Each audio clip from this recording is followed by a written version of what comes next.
დაემატება თუ არა მიხეილ სააკაშვილს კიდევ ერთი ბრალდება კობა დავითაშვილი მისი ცემის ორგანიზატორად საქართველოს ყოფილ პრეზიდენტს ასახელებს. სისხლის სამართლის საერთაშორისო სასამართლოს წარმომადგენლობა თბილისში იანვრიდან გაიხსნება რა ეტაპზე რუსეთ-საქართველოს 2008 წლის ომის გამოძიება. როგორ იმოქმედა პეკინის ქუჩაზე მოძრაობის რეჟიმის შეცვლამ საცობებზე ორად გაყოფილი აზრი და მუნიციპალიტეტის გეგმები. შეერთებულ შტატებში ლას-ვეგასის ტრაგედიის შედეგად დაღუპულებს გლოვებენ, ცნობილია თუ არა თავდასხმელის მოტივი. მოგესალმებით, თქვენ უყურებთ მოამბეს 18 საათზე. 2007 წლის ნოემბერში კობა დავითაშვილის ცემის საქმეზე სასამართლომ დღეს ზურაბადეიშვილის ბრალდების ეპიზოდზე იმსჯელა. პროცესზე დაზარალებული გამოიკითხა. ხალხის პარტიის ყოფილი ლიდერი სასამართლოში ეტლით მივიდა. ჯანმრთელობის მდგომარეობის გამო დავითაშვილს დამოუკიდებლად გადაადგილება არ შეუძლია. ზურაბადეიშვილთან ერთად მისი ცემის ორგანიზატორად დავითაშვილი მიხეილ სააკაშვილს ასახელებს და საქართველოს ყოფილი პრეზიდენტის პასუხისმგებლობას მოითხოვს. სასამართლო პროცესს დღეს ხათუნა გაგნიძე დაესწრო, მას პირდაპირ ეთერში ვთავთ. ხათუნა გისმენთ.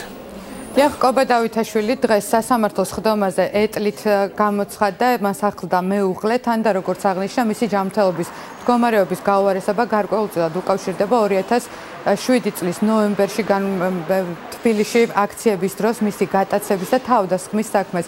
კობა დავითაშვილმა აღნიშნა, რომ მისი თავდასხმა დაუკვეთა ყოფილმა პრეზიდენტმა მიხეილ სააკაშვილმა, რომელსაც მისი ცემის საქმეზე ამ დრომდე არ აქვს ბრალი წარდგენილი. დღეს დავითაშვილს ჩვენების მიცემისას არ უხსენებია ზურაბ ადეიშვილის სახელი, რომელსაც ამ საქმეზე ბრალი აქვს წარდგენილი.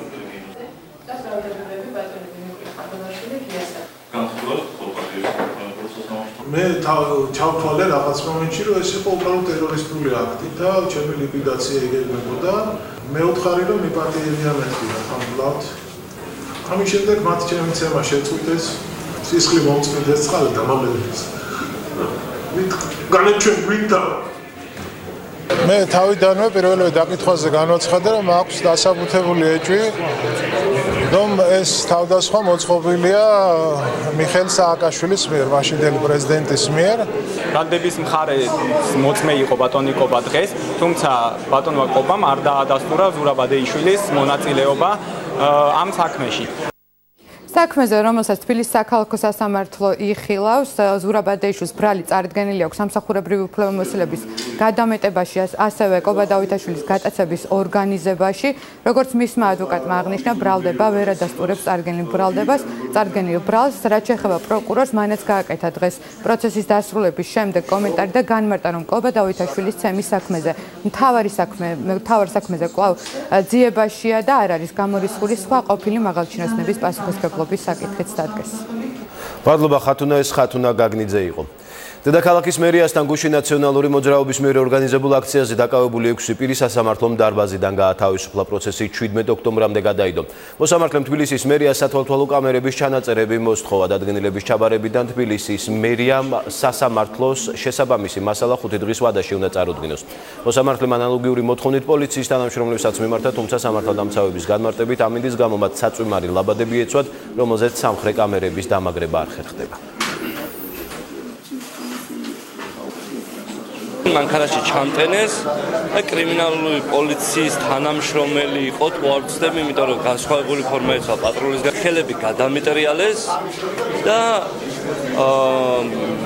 დამცინავი ლაპარაკით მელაპარაკებოდნენ და ხო არ ტყივა და რამე ხო არ გაწუხებს და ცდილობდნენ მაქსიმალურად რაღაცა მოეწია.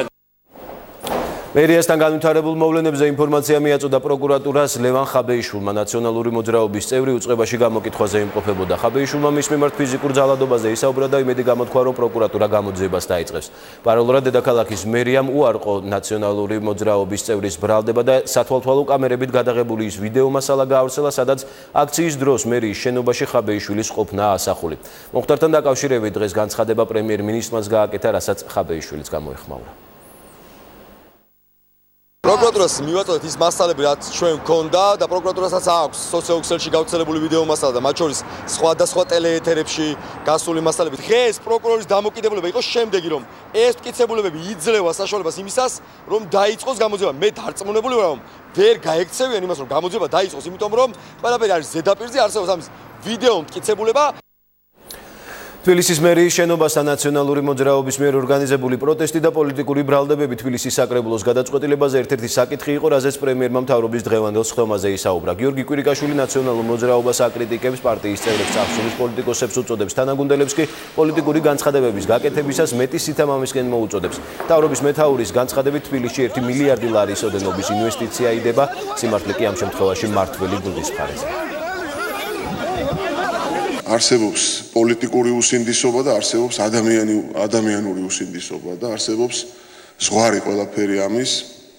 რადგან ჩვენ ხედავთ, ეს არის ყველაფერი ამ ზღვარს იქით გადასული ადამიანები.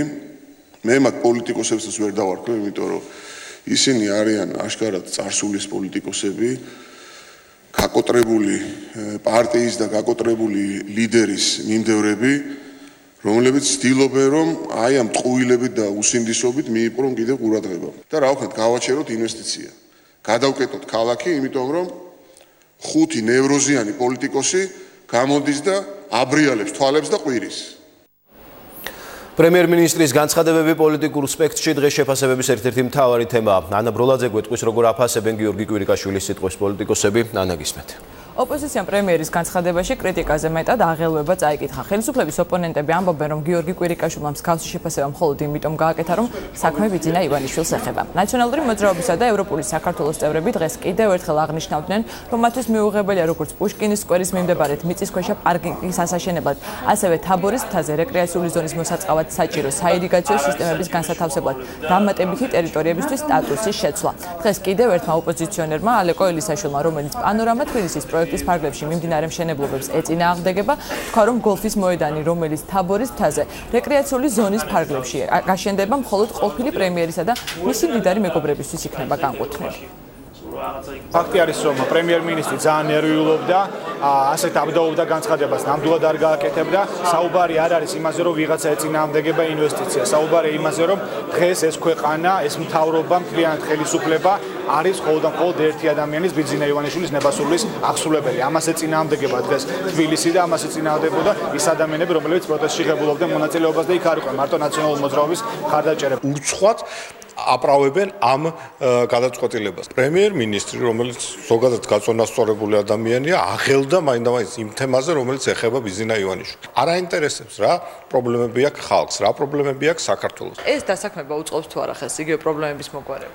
პრობლემების მოსაგვარებლად სჭირდება ბიზნესის განვითარება, ახალი სამუშაო ადგილები. არ იქნება ახალი სამუშაო ადგილები ამ მშენებლობებზე? არ იქნება, ფაქტია. მდგომარეობა გაუარესდა. მე დარწმუნებული ვარ, რომ უბრალოდ არ იცის პრემიერ-მინისტრმა რაზე ლაპარაკობს.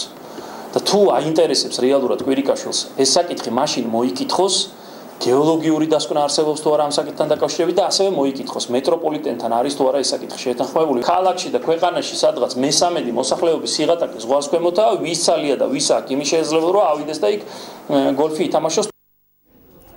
წინასაარჩევნო პერიოდში მომუშავე უწყებათაშორისი კომისიის თავმჯდომარე იუსტიციის მინისტრმა თეატრულუკიანმა მერობის კანდიდატებს ურჩია, რომ ამორჩევლის ხმების მოპოვება უფრო მშვიდი მეთოდებით სცადონ. ქართული ოცნების თბილისის მერობის კანდიდატმა კახი კალაძემ კითხვა, რომ მისი კონკურენტები და ოპონენტები არასწორი ინფორმაციის გავრცელებასა და მიმდინარე პროექტების ხელის შეშლას ცდილობენ. ის რაც გუშინ ხდებოდა, ეს არის მიზანმიმართული დეზინფორმაცია, ბიძინა ივანიშვილის მიზანმიმართული დისკრედიტაცია. 400 მილიონი დოლარი იდება. მშენებლობების დროს დაახლოებით 15,000 ადამიანია დასაქმებული და მშენებლობის დასრულების შემდეგ დაახლოებით 1800 სამუშაო ადგილი შეიქმნება. ყველაფერი ხდება იმის გამო, რომ შეაჩერონ ეს ყველაფერი. წინასაარჩევნო კამპანიის დროს განერვიულებული პოლიტიკოსების ხილვა არ არის უჩვეულო რამ. მე მესმის ყველა კანდიდატის მიზანია, რომ ხალხზე მოახდინოს შთაბეჭდილება, მაგრამ ამ შთაბეჭდილების მოხდენისას უნდა გვაუწყდება, რომ ხალხს პუშკინის სკვერის მიმდებარედ 1900 კვადრატული მეტრისთვის სატრანსპორტო ზონალური სტატუსის შეცვლა და თაბორის მთაზე 5000 კვადრატული მეტრისთვის ლანდშაფტურ რეკრეაციულის ნაცვლად მხოლოდ რეკრეაციული სტატუსის განსაზღვრა ის საკითხია, რომელიც უკვე რამდენიმე დღეა ოპოზიციის კრიტიკისა და მათი აქციების მიზეზი გახდა. მადლობა ანა, ეს ანა ბროლაძე იყო. სისხლის სამართლის საერთაშორისო სასამართლოს წარმომადგენლობა თბილისში იანვრიდან გაიხსნება. ამის შესახებ მედია სასამართლოს კანცლერმა და პროკურორის ოფისის წარმომადგენლებმა განუცხადეს. გარდა ამისა დაიწყება მოკვლევა 2008 წლის ომის დროს დაზარალებულების საჭიროებებზე. ჰააგის სასამართლოს წარმომადგენლები თბილისში დღეს მედიის წარმომადგენლებს შეხვდნენ. როგორ უზრუნველყოფს სასამართლო გამოძიების ბალანსი იმის გათვალისწინებით, რომ რუსეთი გამოძიებასთან კვლავ არ თანამშრომლობს. მარიამ მენაბდე გვერდება თემის დეტალებით პირდაპირ ეთერში. მარიამ გისმით. დღევანდელი შეხვედრის შემდეგ ჩვენთვის რამდენიმე მნიშვნელოვანი დეტალი გახდა ცნობილი. პირველ რიგში ის, რომ სისხლის სამართლის საერთაშორისო სასამართლოს ოფისის გახსნა არ გაუქმებულა, რეალურად იგი ამოქმედება 2018 წლის იანვრიდან. ასევე სიახლეა ის, რომ სანდობის ჯგუფი დაიწყებს მუშაობას დაზარალებულებთან, რომლებიც სამომავლოდ მათ სავარაუდოდ ფსიქოლოგიურ, სამედიცინო თუ მათ შორის მატერიალურ დახმარებას გაუწევენ. აგრეთვე ცნობილი ხდება ის, რომ არც პროკურორის ოფისში და არც კანცელარიაში არ იციან ზუსტი თარიღი, თუ როდის დასრულდება გამოძიება. გარდა ფაქტობრივი ინფორმაციისა, ჩვენ აგრეთვე დავინტერესდით იმით, თუ რამდენად მზად არის ჰააგის სასამართლო საიმისოდ, რომ გამოიძიოს ომის დანაშაული. თქვენ იცით, რომ ეს არის პირველი შემთხვევა, როდესაც სისხლის სამართლის საერთაშორისო სასამართლო საერთაშორისო კონფლიქტს იძიებს. აქამდე ისინი უფრო შიდა კონფლიქტებზე იყვნენ ორიენტირებულები. საქართველოს წარმომადგენლობა ჰააგაში კი მიიჩნევს, რომ საამისო მზადყოფნა არ არის. ამ ვარაუდების საპასუხოდ დღეს ჩვენ პროკურორის ოფისსაც მივმართეთ. სასამართლო არ არის მზად, ზოგადად საქართველოში არ იყო მზად საქართველოში გამოძიების დასაწყებად, ვინაიდან ახალი რეგიონია, მათ არ აქვთ გამოცდილება, აქამდე მხოლოდ აფრიკაში უწევდათ მუშაობა, არ აქვთ ცოდნა ამ რეგიონის, ჩვენი ქვეყნის რეგიონის ისტორიის, იმიტომ რომ ეს ომი არ არის მხოლოდ არ დაწყებულა 2008-ში, ხო, ამას არის პრეისტორია, ამ ყველაფერს უნდა ცოდნა. მტკიცებულებების გამოკვლევა დაიწყო ნელ ტემპში, რადგან ჩვენ გვჭირდებოდა ინფრასტრუქტურის შექმნა. ქვეყანასთან აკლიმატიზაცია, რომ მეტი გაგვეგო მის შესახებ. აგრეთვე მიგვეღო ინფორმაცია იმაზე, თუ სად შეიძლება გვეპოვა ომის თითოეული სავარაუდო მსხვერპლი. ახლა ჩვენ უკვე ვართ იმ ეტაპზე, რომ თანამშრომლობთ მთავრობასთან, ვაანალიზებთ მტკიცებულებებს და უნდა ითქვას, რომ ამ მხრივ ჩვენს მიერ დამუშავდა დიდი რაოდენობის მასალა. ჩვენ დავინტერესდით აგრეთვე იმით, თუ რამდენად დიდია რუსეთის გავლენა საგამოძიებო პროცესზე. მიუხედავად იმისა, რომ რუსეთი არ არის რომის სტატუტის წევრი ქვეყანა, ხშირია საუბარი იმაზე, რომ ირიბად მას აქვს საკმაოდ დიდი გავლენები საგამოძიებო პროცესზე.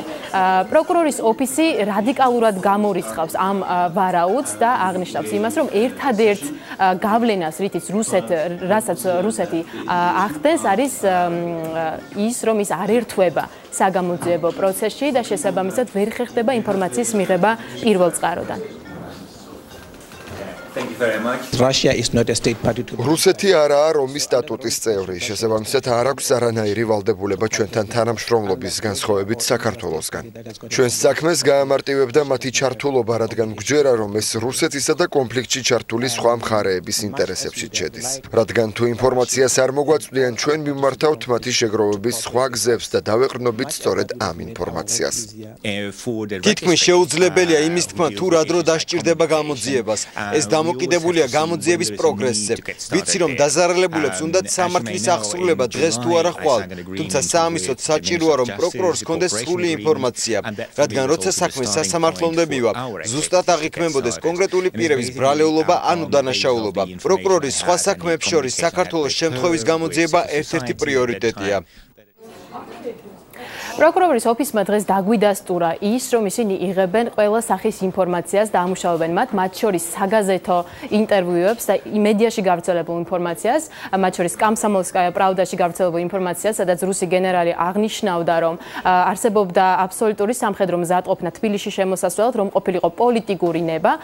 შეგახსენებთ, რომ სისხლის სამართლის საერთაშორისო სასამართლო იძიებს ომის დანაშაულს, რაც გულისხმობს განზრახ მკვლელობასა და ქონების განადგურებას, ასევე იძიებს კაცობრიობის წინაშე ჩადენილ დანაშაულს, რაც გულისხმობს ადამიანების იძულებით გადაადგილებას და მათ დევნას. ამ საქმეში კი შესაძლოა ნებისმიერი მხარის ბრალეულობა გამოიკვეთოს დაწყებული რიგითი ჯარისკაციდან მაღალი რანგის პოლიტიკური ფიგურებით დამთავრებული.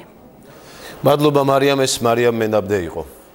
პრეზიდენტის პასუხი პარლამენტის თავმჯდომარეს საპარლამენტო უმრავლესობის წევრებსა და ლიდერებს საკონსტიტუციო ცვლილებების საკითხზე აულებრის სასახლეში ხვალ 4 საათზე ელოდებიან. ინფორმაცია ამის შესახებ დღეს გიორგი აბაშიშვილმა გაავრცელა. მანამდე კი ირაკლი კობახიძემ პარლამენტის თავმჯდომარემ განაცხადა, რომ პრეზიდენტთა კონსულტაციისთვის უმრავლესობა მზად იყო, თუმცა მზაობა არ მოდიოდა პრეზიდენტის ადმინისტრაციიდან.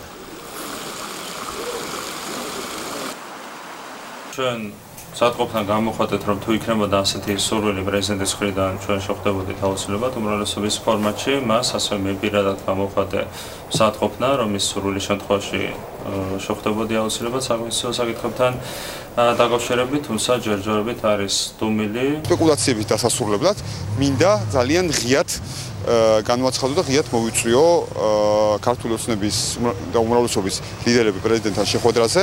პრეზიდენტი მზად არის, რომ მათ შეხვდეს ხვალ 4 შაბათს 4 ოქტომბერს 4 საათზე. სავარაუდოდ ეს შეხვედრა შედგება.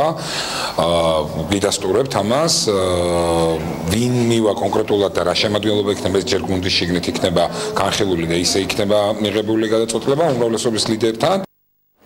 2 საათის განმავლობაში გადაკეტილი იყო უფლის ციხის მუზეუმისკენ მიმავალი გზა. ადგილზე საპროტესტო აქცია სოფელ ქვახვრელის მცხოვრებლებმა მოაწყვეს. ისინი სასმელი წყლის პრობლემას აპროტესტებდნენ და მუნიციპალიტეტის გამგებელთან შეხვედრას მოითხოვდნენ. აქცია სამართალდამცავებთან დაპირისპირების შემდეგ დასრულდა. პოლიციამ მოქალაქეებს გზის გახსნის მოსთხოვად უარის მიღების შემდეგ კი ძალა გამოიყენა. დაკავებულია პროტესტის 2 მონაწილე მამაკაცი, ისინი სამხარეო პოლიციაში გადაიყვანეს.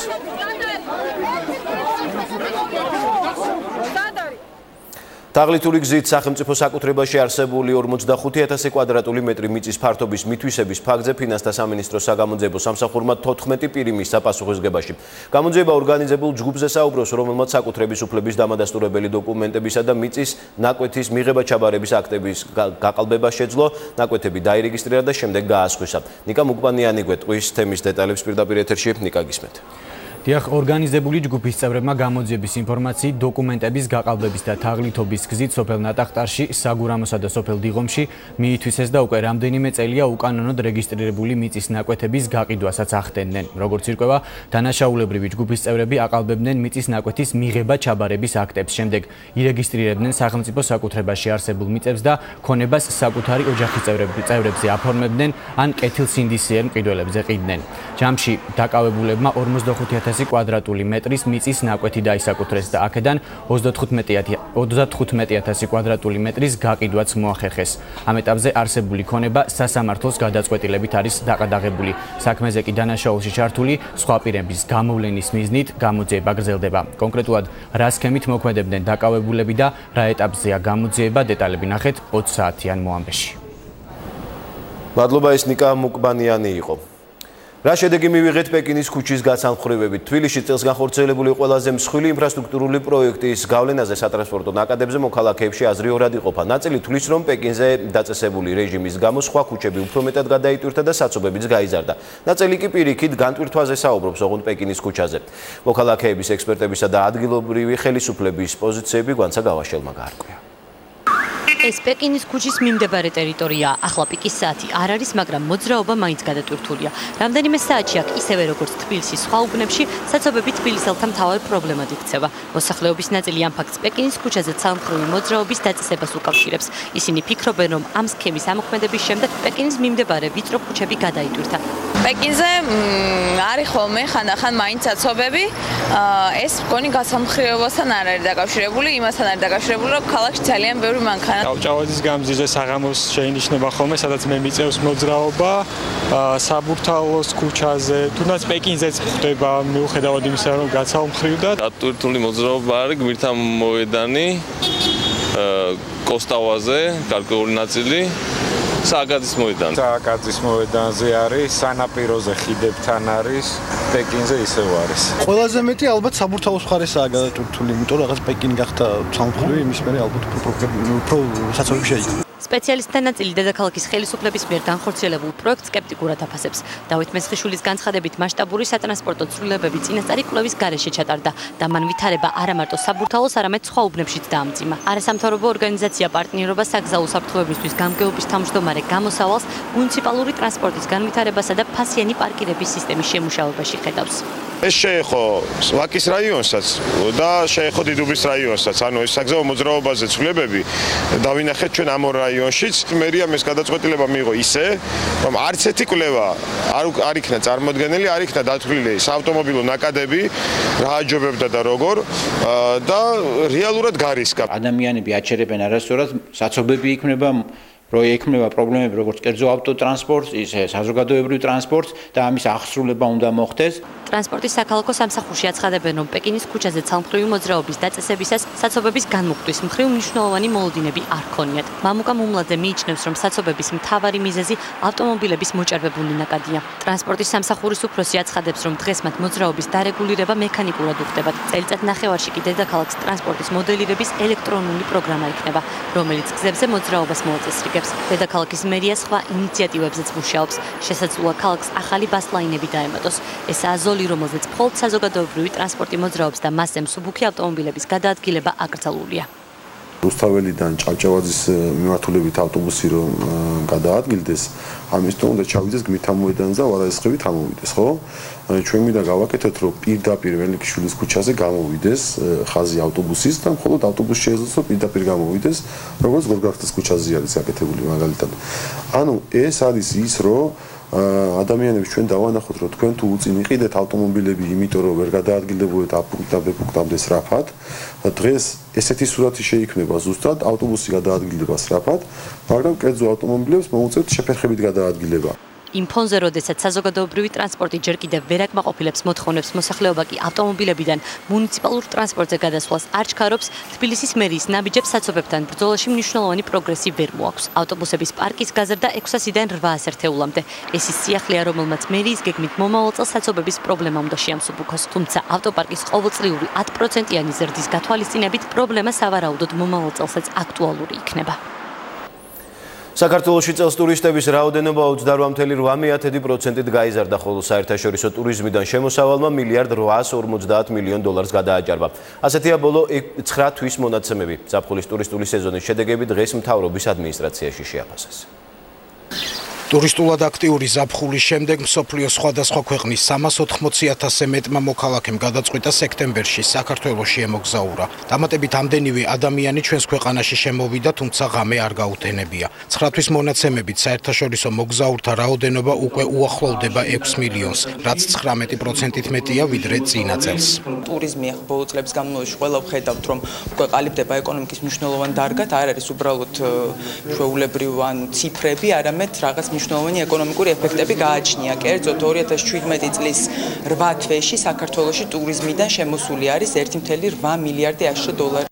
მეზობელი ქვეყნების გარდა საერთაშორისო მოგზაურების რაოდენობა იზრდება ირანიდან, საუდის არაბეთიდან, უკრაინიდან, ისრაელიდან, გერმანიიდან და ბელარუსიდან. ტურისტების შეფასებების ანალიზზე დღეს სამუშაო შეხვედრაზე იმსჯელეს, რომელიც პრემიერ-მინისტრის ხელმძღვანელობით გაიმართა. ითქვა, რომ სახელმწიფო მეტად ორიენტირებული უნდა იყოს სერვისების გაუმჯობესებაზე. აღნიშნულს იზიარებენ ტურიზმის ადმინისტრაციაშიც. პრაქტიკულად ტურისტების ნაკადი არ გაჩერებულა, თუმცა ჩვენ აუცილებლად უნდა გავაანალიზოთ ის დაუშვათ შენიშვნები, სისუსტეები, რა მიმართულებებზე მოგვიწევს აქცენტების გაკეთება. ზამთრის სეზონისთვის პრინციპში ჩვენ დიდ წილში მზად ვართ, მაგრამ მომავალი ზაფხულის სეზონისთვის დღესვე არის დასაწყები ანალიზი. ნებისმიერი ტურისტის მოსაზრება თუ შენიშვნა საქართველოში მოგზაურობის შედეგად რაც შეება მნიშვნელოვანია, შესაბამისად ჩვენ ვაანალიზებთ ამ შენიშვნებს იმისათვის რომ უკეთესი მომსახურების ხარისხით, უკეთესი ინფრასტრუქტურით დავხდეთ ჩვენ საერთაშორისო ტურისტებს. ტურიზმის სექტორისთვის ერთ-ერთი მთავარი გამოწვევა ამ ეტაპზე 4 სეზონიანი კურორტებია.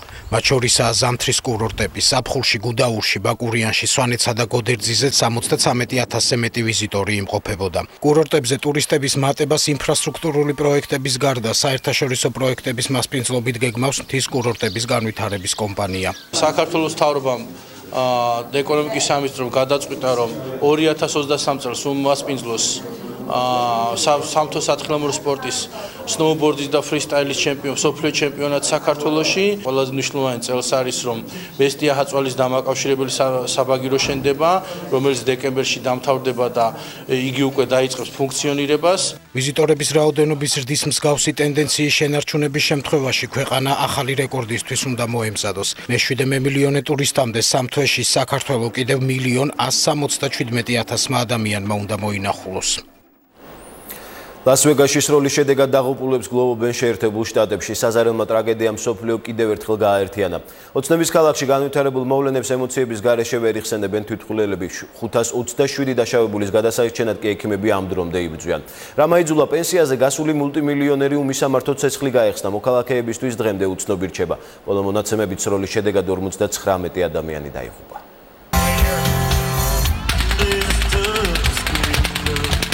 გართობის მსოფლიო ცენტრი ლას-ვეგასი სხვადასხვა კუთხიდან ჩასული მოქალაქეებისთვის დავიწყარი შთაბეჭდილებებისა და საოცარი მოგონებების ადგილი უნდა გამხდარიყო. თუმცა ის დავიწყარი არა საუკეთესო მოგონებების, არამედ დატრიალებული ტრაგედიის გამო გახდა.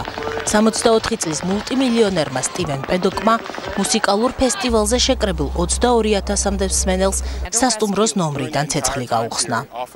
მოულოდნელად ხალხის მასა ჩემსკენ დაიძრა. თითქოს ჩავიძირე. არ ვიცოდი რა ხდებოდა. მერე დაიძახეს რომ ვიღაც ისროდა. ავიღე ჩემი გიტარა და გავიქეცი. ნაადრევად შეწყვეტილი 59 სიცოცხლე. თანამედროვე შეერთებული შტატების ისტორიაში ყველაზე სისხლიანი თავდასხმის მსხვერპლთა შორის ექთნები, მასწავლებლები, სამართალდამცველები, პენსიონრები, მეთევზეები თუ უბრალოდ რიგითი მოქალაქეები არიან, რომელთაც არ დადაგები სიცოცხლის ფასად დაუჯდათ. 527 კი ამ წუთებშიც სიკვდილს ებრძვის. თავდამსხმელი, რომელსაც კრიმინალური წარსულის გარეშე ერთი შეხედვით უზრუნველი ცხოვრება ჰქონდა, უძრავი ქონების სფეროში ინვესტიციებით იყო დაკავებული და აზარტული თამაშების სიყვარულით გამოირჩეოდა. ერთადერთი რაც მას კრიმინალთან აკავშირებდა, გარდაცვლილი მამის წარსულია. თავდასხმისა და თვითმკვლელობისთვის კი როგორც ირკვევა, საგულდაგულოდ ემზადებოდა. სასტუმროს ნომრიდან 23 ერთეული, ხოლო საცხოვრებელი სახლიდან 19 ერთეული ცეცხლსასროლი იარაღია ამოღებული. მის მოულოდნელ ქმედებას ახსნას ვერ უძებნიან ახლობლები. ვუთანაგრძნობ გარდაცვლილთა ოჯახებს. იქ შესაძლებელია ჩემი შვილებიც ყოფილიყვნენ. არც კი ვიცი რა ვთქვა. ამ კადრებს მთელი დილა ვუყურებდი. ჩემმა ძმამ 50 ადამიანი მოკლა. როგორ უნდა ვგრძნობდე თავს? ისევე როგორც ნებისმიერი ტრაგედიისას, ლას-ვეგასში განვითარებული მოვლენების დროსაც გამოჩნდნენ გმირები, რომელთაც საკუთარი სიცოცხლის რისკის ფასად მათ გვერდით მყოფი დაუცველი ადამიანების გადასარჩენად უკან არ დაიხიეს. მათ შესახებ ახლა გადარჩენილები ყვებიან. კედელზე დაჭრილი რომ გადავძვერი იქ ერთი ბიჭი დამეხმარა. გამლელ სატვირთოს გადაუდგა გასაჩერებლად, შემდეგ ზედ შემაგდო. სისხლისგან ვიცლებოდი. ჩემი კამარი აიღო და ფეხზე გადამიჭირა. ის რომ არა დავიღუპებოდი. ამერიკა გლოვობს. დაღუპულთა ხსოვნის პატივსაცემად მოქალაქეები ერთიანდებიან. მრავალ ჩამქრალ სიცოცხლეს სიმბოლურად ჩავნელებული მსოფლიო ღირსშესანიშნაობებით შეეგებნენ. თუმცა რჩება ერთი მნიშვნელოვანი კითხვა. რატომ? მოტივი ამ დრომდე უცნობია. სახლის კარზე კი, სადაც თავდასხმელი ცხოვრობდა, გამოკრულია წარწერა. ნუ დარეკავთ, პასუხს არ გაგცემთ. მასშტაბური გაფიცვაა ბარსელონაში. 100,000-ობით ადამიანმა სამსახური დატოვა და ქუჩებში მანიფესტაციაში მონაწილეობის მისაღებად გამოვიდა. დაკეტილია სკოლები, გაჩერებულია საზოგადოებრივი ტრანსპორტი. 100-ობით მაღაზია და კაფე ხვალ დილამდე არ გაიღება. დამოუკიდებლობის მომხრეები 1 ოქტომბერს ეგრეთ წოდებული რეფერენდუმის დროს პოლიციასა და საარჩევნო უბნებში მისულ ხალხს შორის არსებულ შეტაკებებს აპროტესტებენ და ამის გამო გაიფიცნენ. მოამბის გადამღები ჯგუფი ადგილზე მუშაობას განაგრძობს. ბარსელონაში არსებული ვითარების შესახებ კეთი თუთბერიძე განაგრძობს საუბარს. ეს არის კატალონიის პასუხი მარიანო რახოის მთავრობის მხრიდან გამოვლენილ ძალადობაზე. ეს არის მთავარი არგუმენტი ქუჩაში გამოსული 100,000-ობით კატალონიელის მხრიდან, რომლებიც დამოუკიდებლობის მომხრეები არიან. მათ გაფიცვით გააპროტესტეს 1 ოქტომბერს ეგრეთ წოდებული რეფერენდუმის დროს პოლიციის მხრიდან გამოვლენილი ძალის გადამეტება. ასევე ისინი მოუწოდებენ კარლეს პუიჯდემონის მთავრობას, რომ გამოაცხადოს ცალმხრივი დამოუკიდებლობა, თუმცა როდესაც მოამბის გადამღებმა ჯგუფმა ცადა ქუჩაში ჩაეწერა სხვადასხვა ადამიანები.